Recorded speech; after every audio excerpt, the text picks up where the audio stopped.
আইসিসির বিরুদ্ধে পক্ষপাতিত্বের অভিযোগ আনল শ্রীলঙ্কা। শ্রীলঙ্কান ক্রিকেট দল সম্প্রতি আইসিসি এবং টি-20 ওয়ার্ল্ড কাপ টুর্নামেন্টের আয়োজকদের বিরুদ্ধে পক্ষপাতিত্বের অভিযোগ এনেছে। শ্রীলঙ্কান ক্রীড়ামন্ত্রী হারিন ফার্নান্দো সংসদে অভিযোগ করেছেন যে তাদের দলের সাথে অন্যান্য দলগুলির তুলনামূলক বৈষম্য আচরণ করা হচ্ছে।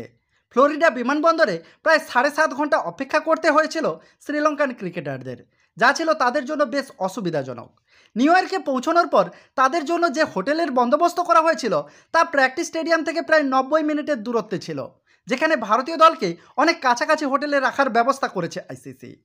হারিন ফার্নান্দো সংসদ ভবনে আরও বলেন, বিভিন্ন দলের সাথে বিভিন্ন রকম ব্যবহার করা হচ্ছে।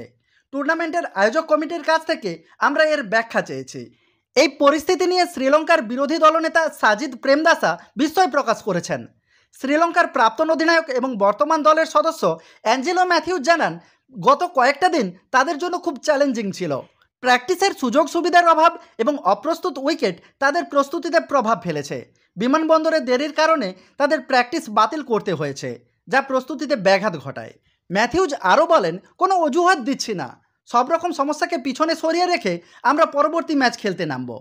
এই ঘটনার পর শ্রীলঙ্কান ক্রিকেট টিমের হাল হকিকত এবং ভালো মন্দ দেখার জন্য একজন অফিসারকে আমেরিকায় পাঠানো হয়েছে।